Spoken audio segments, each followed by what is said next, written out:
So ఇది నాకు మా ఫ్రెండ్ చెప్పిండు ఒకప్పుడు. సో ఈ స్టోరీ ఏంటంటే మొత్తం ఇంటర్నేషనల్ స్టోరీ ఇది. అంటే మన ఇండియన్సే బట్ మాస్టర్స్ చేయడానికి మలేషియా పోయారు. ఇద్దరు అమ్మాయిలు రూమ్మేట్స్. అంటే ఒక రూమ్ లో ఇద్దరు అమ్మాయిలు ఉంటుండే. ఒక ఆమెకు ఒక ప్రీవియస్ రిలేషన్షిప్ ఉంటుండే. అదే ఆమెకి బ్రేకప్ అయింది. ఇట్లానే కొన్ని రోజులు నడుస్తుంటే ఆమె ఏమైందంటే ఒక 3-4 డేస్ తర్వాత నార్మల్ అయిపోయింది కంప్లీట్. అంటే మొత్తం చిల్లే ఉంటుండే, ఏదో మూవ్ ఆన్ అయిపోయినట్టు నార్మల్ అయిపోయింది. తర్వాత ఈమె ఏం చేసిందంటే వింత వింత బిహేవియర్ స్టార్ట్ చేసింది. లైక్ తినకపోడు, ఏంది నైట్ అంతా మెల్కుండు. ఈమెకు అర్థం కాలేదు. ఈమె చూసింది ఒక 4 రోజుల తర్వాత పోయి అడిగింది.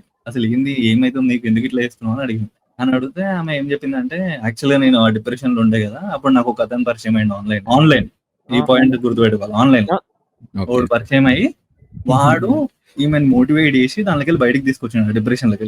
ఈమె కూడా ఓకే మూవ్ ఆన్ అయింది కదా అట్లీస్ట్ ఆ డిప్రెషన్ నుండి, ఇది ఒక కొత్త లైఫ్ అన్నట్టు ఆమె కూడా ఓకే అనుకున్నది వాళ్ళ ఫ్రెండ్. సో మెల్లమెల్లగా ఇట్లనే చేస్తుంటే ఆమె రోజు అట్లనే చేస్తుండే అంట, తినకపోయేది అట్లనే చేస్తుంటే ఒక రోజు సడన్ గా ఏమైందంటే ఒకడు వచ్చిండు వాళ్ళ రూమ్.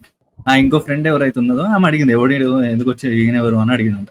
అడిగితే ఈమె చెప్పింది, మేము ఇట్లా ఆన్లైన్ లో పరిచయం అని చెప్పినాం కదా, ఆయన అని చెప్పిందంట. ఆమె షాక్ అయింది పక్కన ఆమె, ఈయన ఎందుకు ఈడికి వచ్చండి ఇట్లా అని చెప్తే అప్పుడు ఈమె చెప్పింది, నేను యాక్చువల్గా ఇన్ని రోజులు తినకుండా ఉన్నది, అందుకే నా పాకెట్ మనీ అంతా నేను సేవ్ చేసి ఆయన టికెట్ చేసి నేనే ఇక్కడికి తెప్పించుకున్నా అని చెప్పింది. అంటే ఇండియా నుంచి మలేషియాకి అది వాడు వచ్చిండా, వాడు వచ్చి ఏమి ఇట్లా 2 రోజులు 3 రోజులు ఉండి వెళ్ళిపోలేదు. వాడు ఆల్మోస్ట్ 1-2 months ఉన్నాడు. 1-2 months ఈయన దగ్గరనే ఉన్నాడు, ఈమెనే చూసుకునేదాన్ని. ట్రావెల్ చేసినందుకు పూర్తిగా వస్తే ఏముంటది, ఆడ వేయాల్సిన ఎంజాయ్ అంతా చేసినాడు.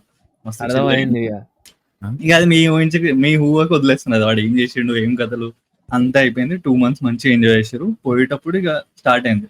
ఇక సరే వెళ్ళిపోతున్నా అని చెప్పేసరికి మేము మళ్ళీ కొంచెం ఇక ఎన్ని రోజులు కలిసి ఉన్నాం కదా ఆ బాధలో సరే అని చెప్పి ఎట్లా లాగా ఫ్లైట్ ఎక్కిండి ఇండియాకి వచ్చేసిండు. ఇండియాకి వచ్చినాక ఇక ఆమె చెప్పింది, ఇట్లా ఇండియాకి వెళ్ళినాక నాకు మెసేజ్ అయ్యి, అంటే జాగ్రత్తగా వెళ్ళినా, ఐ రీచ్డ్ అని ఇట్లా మెసేజ్ చేయని చెప్పింది. పోయినాక వీడేమో మెసేజ్ పెట్టలే ఆమెకి. ఆమె ఒక రోజు వెయిట్ చేసింది, 2 రోజులు వెయిట్ చేసింది, మెసేజ్ చేస్తున్నది, కాల్ చేస్తున్నది, అన్నోండి ఆన్సర్ లేదు. తర్వాత ఏందా అని చూస్తే బ్లాక్ చేసిండాడు ఆమెని.